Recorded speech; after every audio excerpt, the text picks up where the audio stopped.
Thank you. Thank you all for this warm welcome. I am very pleased to have you here today and to open this important conference on post-trade harmonization and financial market integration in Europe. This conference is the result of a joint effort between the ECB and the European Commission. And I would like to thank the organizers for putting together such an excellent program. I'm very pleased to see that so many distinguished speakers from both the public and the private sectors have agreed to share their views on how post-trade harmonization will contribute to financial integration in Europe. In times of severe economic challenges, it's particularly important that our commitment to achieving a truly single European market is reaffirmed. As we all understand, a well-functioning internal market generates many benefits, including lower prices, more freedom of choices for individuals, better opportunities for firms. What Europe has achieved so far is undisputable, and it is often taken for granted. People sometimes focus on the perceived difficulties caused by the single market from an individual or national perspective. But it's important to acknowledge the huge benefits of European integration for our daily lives and day-to-day business.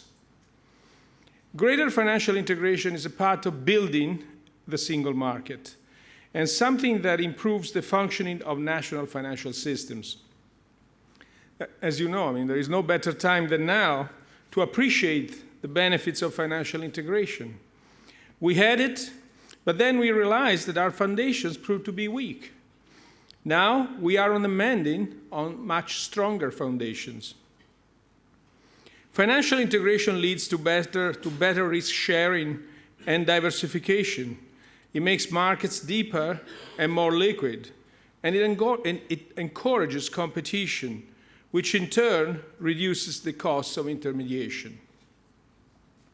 In addition, financial integration fosters more efficient allocation of capital, higher productivity, and stronger and more sustainable non-inflationary economic growth.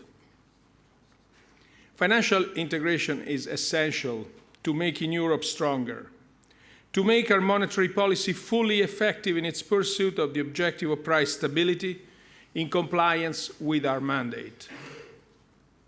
This is very important to the ECB's Governing Council. And let's never forget that we are fully committed to make it happen. As you are aware, the disruptive effects of severe fragmentation in the single financial market have tangible consequences, such as diverging funding costs for banks, way more than it would be justified by fundamentals.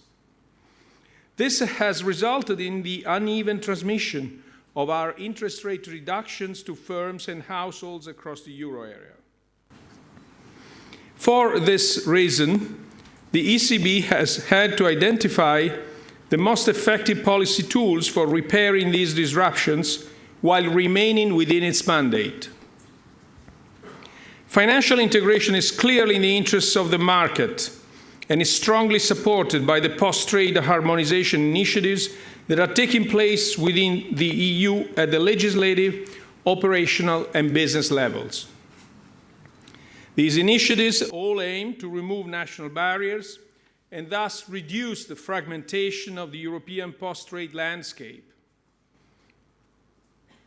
The integration of market infrastructure, the harmonization agenda triggered by T2S, and the regulatory framework are the key elements of a coordinated harmonization effort that complements and supports financial integration.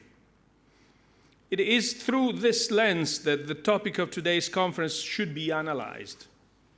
Key questions include: how can we contribute to improving post-trade harmonization? What will this process change? And what actions can we take to benefit from it? The speakers will give us their answers and explore the various harmonization initiatives linking them with changes in the regulatory framework and in the market infrastructure. Last May, I participated, along with some of you, in the signing of the contractual agreements between the Eurosystem and those CSDs that had decided to participate in T2S.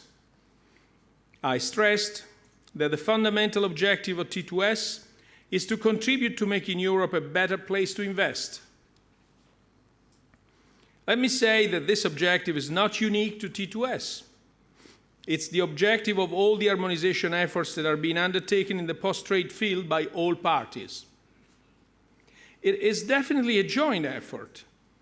And what I see is not just the commitment of public authorities at the European or national level, but also the commitment of market participants, CDS and CPPs.